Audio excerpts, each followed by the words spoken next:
Okay, and I also like to tell the students that really and truly, in my opinion, this whole thing got started by Mussolini, which is kind of hard to swallow, but the actions, what happened in North Africa might have happened eventually anyway, no doubt about it. But he's the one who really got it started. And after World War I, the victors divided the spoils of war, and Italy got almost nothing. They got an island, I think the island of Elba was about all that they recognized they could have. And Mussolini thought that was just terrible. So he started this ranting and raving about we need to get more out of what we've done. And he kind of grew like Hitler did, a good orator. He got people when they were down to listen to him. So we really started that way. Excuse me. He promised a lot of help, a lot of reform, and he was an admirer of the Free Corps, that was in German. The fascists, the stormtroopers out of World War I kind of formed this group called the Free Corps, and Mussolini started the same thing in Italy from some of the stormtroopers out of the Italian army. So he really started to get these people together that way. And in October of 1922, the Italian government gave up the ship and said, okay, Mussolini, it's yours, we're out of here. So we say that's the date that Mussolini really started taking over. And from the very beginning, we know that he admired Hitler and what Hitler was doing,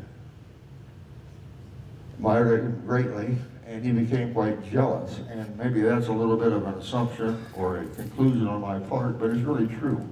I really think this was a very jealous man who had the power to make something come of that jealousy, and he certainly did. So the first thing he did was on that eastern side of Africa, in Ethiopia, Haile Selassie's empire. He kicked them out, he took over Ethiopia, and then he started into the British Somaliland, and they were already, of course, in Italy, or Italian Somaliland. But his purpose there was to seize the Suez Canal. That was his goal. And as we say, a lot of his assumptions were wrong, and we'll see that as we go along. Okay, Hitler, of course, at that time, he had some strategies, dilemmas of his own. First off, he didn't know what Mussolini was planning. Had he known, surely he would have reacted differently than he did, but he didn't know. And he knew, however, he wanted to cut off something called Britain's lifeline. We'll talk about that in a minute. But Hitler had a goal for the whole Mediterranean campaign. It was to cut off the lifeline to Britain. Therefore, we can question would Hitler have eventually invaded North Africa anyway. As we go along, we'll see a lot of instances where you wonder if Hitler would have been there anyway. Just a good question. Would the outcome have been different? Up for debate, but we don't have time for it. Since he had to rescue Mussolini, realized that Hitler, when he found out what Mussolini was up to, he offered to send in troops at that time, and Mussolini said, no, I don't want them. I'm a big boy and I can do my own dirty work. And that's what he tried to do. Well, we know that that didn't work, and eventually, as we'll see, Hitler did have to send in troops. Now, Hitler was getting a lot of goods, and he wanted a lot more goods out of the Balkans. I understand he talked about the Balkans. Those had to come up the Mediterranean, so that was important. He also had to get supplies to Russia for Barbarossa. So he had a lot of things going on. And then, at the same time as he's got those going on, here comes Mussolini with a surprise attack in North Africa. So Hitler had his problems. At that time also, we'll see that Greece and Crete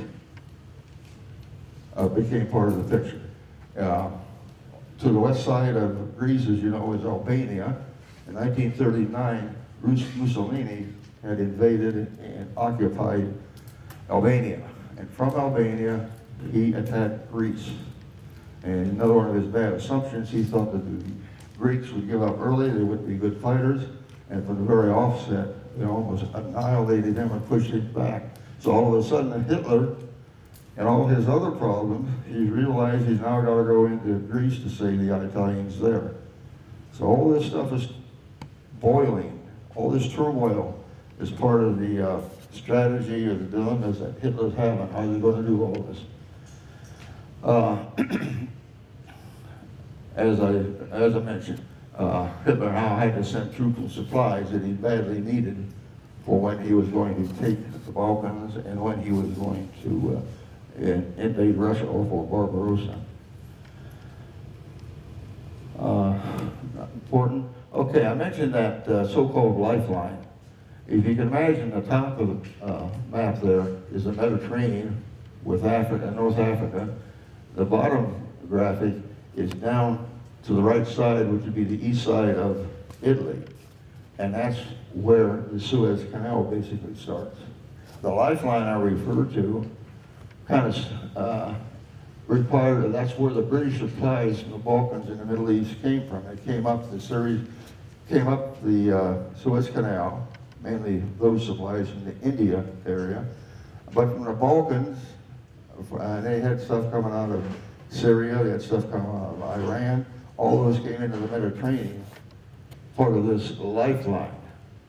And we can see that the supplies came from the Balkans, the Middle East, and the supplies that came up the Suez Canal.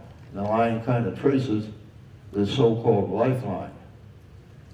And it's so long, and it's so extensive, you can appreciate, surely, why the British wanted to save that. Because their supplies, the raw supplies, going to England for war production, that's the main area they were coming for, until, of course, they got land lease from America.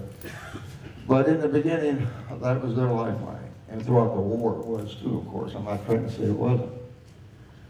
So we have a lifeline now that Britain needs to keep, and Hitler wants to sever that lifeline. I mentioned Malta. We aren't here to talk about Malta, but I gotta mention it. That little tiny island. If you look to the bottom of that arrow, or to the your left of it, is Sicily and Italy, and then right down off the toe of Italy is this little island of Malta. And Germans took about all those islands in the Mediterranean, but they never took Malta. And Malta became a major, major, major port for the British to get supplies in and out to Africa, and then supplies on through the Mediterranean up to England. So just keep in mind, a little island of Malta was critical important. And we see where Sicily was, as I mentioned.